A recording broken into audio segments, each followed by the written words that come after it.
give us an insight into some of the foods that might have hidden sources of sugar in? Because I'm always asked about, okay, which food should I avoid? And there's the obvious ones, but there's perhaps some less obvious choices that people aren't as aware of when it comes to sugar. It's everywhere. I mean, it's just everywhere. There's the obvious, the sugar sweetened beverages. That's 37%. There's the candy cakes, ice cream. That's 16%. That leaves 49% of your sugar consumption in things you didn't know had it. Yogurt, breakfast cereal is a huge one. Salty snacks, peanuts, barbecue potato chips, and the list goes on and on and on and on. I mean, Chinese chicken salad is dessert. Yeah. Okay. All right. That's the way you have to think about it. If a sugar is any one of the first three ingredients, that is dessert. Yeah. And that's how you have to think of it. In your clinical experience, I remember hearing you talk about how you show parents to how you practically remove sugar from their diets, but also their kids' diets as well. Right. I wonder if you could perhaps give us some anecdotes of what those children and adults would experience when they removed sugar after, let's say, 30 days. Right. So in 2010 to 2014, we performed a study that we've now published 5 papers on, where we took obese kids with metabolic syndrome from our own clinic at UCSF. So Latino and African American, all high sugar consumers, all with metabolic syndrome, obesity plus at least one comorbidity. We figured out what they were eating at home on their home diet. We studied them on their home diet. And then for the next 9 days, we catered their meals. No added sugar. We took the percent calories of added sugar from 28% down to 10%. We gave them fruit. That was their only source of sucrose, was fruit. Everything else, we wiped out the added sugar in the food. Now, if you do that, if you go from 28 to 10%, you're removing 350 to 400 calories a day out of the kid's diet. And if you do that for 10 days, kid might lose weight. We didn't want them to lose weight. We actually want them to stay the same weight or even gain weight, because we knew the critics would say, well, of course the kid got better, the kid lost weight. Yeah. So what? We didn't want them to lose weight. We needed them to stay the same or gain. So we had to replace the 350 to 400 calories a day of sugar that we had taken out with something that was equicaloric. We gave them extra starch. So in the vernacular, we took the pastries out, we put the bagels in. We took the sweetened yogurt out, we put the baked potato chips in, we took the chicken teriyaki out, we put the turkey hot dogs in. So we didn't give them good food, we gave them crappy food. We gave them processed food. We gave them food from local supermarket, Safeway, okay? Food you can buy, but, not necessarily the food the kid would normally choose directly, but parents were okay with it because it was, Safeway food. They could get it themselves if they needed to, but we supplied it. And we gave them a scale.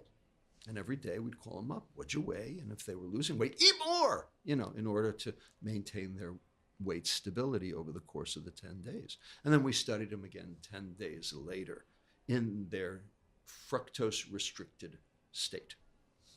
Every aspect of their metabolic health improved with no change in calories and no change in weight. In 10 days. 22% reduction in liver fat, 46% reduction in the conversion of sugar to fat in the liver, 49% reduction in triglyceride levels, 7% reduction in visceral fat, and most importantly, their pancreas started working right. Wow.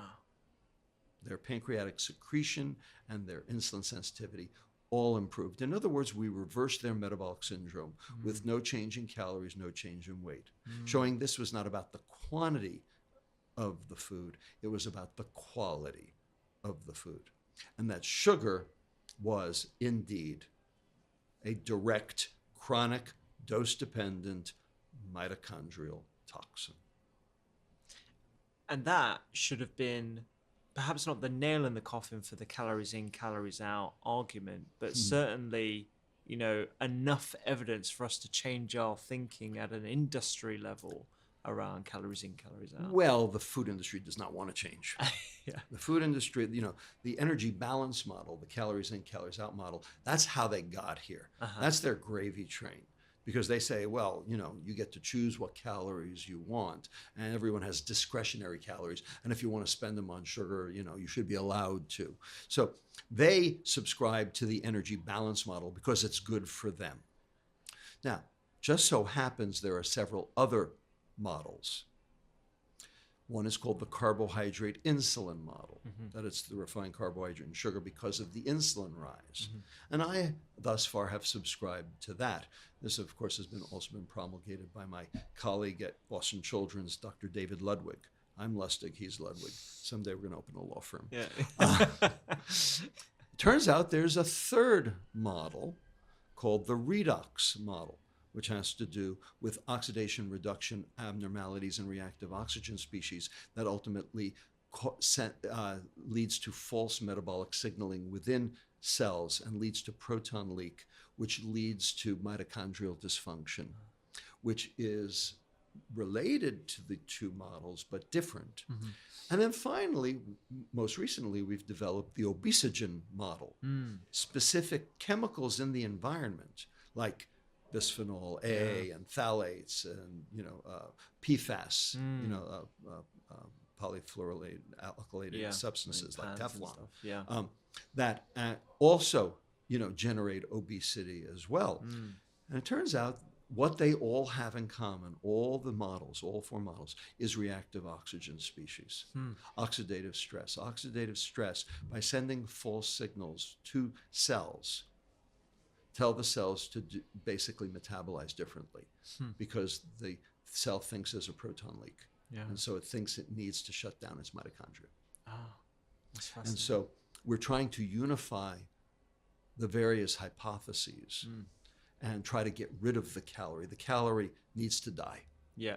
My job is to kill the calorie because the calorie is what the food industry hides behind. Yeah. And I guess in addition to that, and I know you've touched on this in the past, it's what about stress? And what sugar about and stress? Fat? Yeah. So stress does several things. Number one, it causes insulin resistance on its own. Cortisol is a primary driver of insulin resistance. Cortisol is also a primary driver of amygdala activity. And one of the ways to try to mitigate increased amygdala activity is with food, but higher density food. So it increases appetite, right? And so stress basically makes everything worse. In addition, stress puts your prefrontal cortex to sleep, puts it into suspended animation. So any cognitive control that you might have had over your diet goes out the window as soon as you are chronically stressed. And so your amygdala just goes hog wild and says, feed me in order to feel good so that you can get a rewards system generation at the level of the nucleus accumbens. So my colleague in Paris and I, his name is Dr. Philippe Gossier. He's a robotics professor and a neuroscientist, an interesting portfolio. He and I have been working for the past 3 years on a computational model of the limbic system. And basically it all comes down to the amygdala. Wow. The fear center. Yeah. And there are a lot of things that alter that amygdala. And cortisol, obviously, that it's ground zero for what's going on. And so when your amygdala is under attack, all hell breaks loose. And basically that's what's happened to our society in the last 50 years. Yeah. I mean, as a general practitioner and even someone working in A&E, it's definitely something that I specifically ask and look for whenever somebody is complaining of a weight-related issue or a metabolical issue. I think that's an important consideration. Absolutely. Yeah. If you're stressed, you can't fix it. Yeah. You gotta unstress. So the question, of course, is how do you do that? Yeah. And there's the problem. Hey. And that is where individual, personalized medicine really comes in, Absolutely. is because everyone's got a different reason for their stress, Yeah. and there's no one size fits all for that.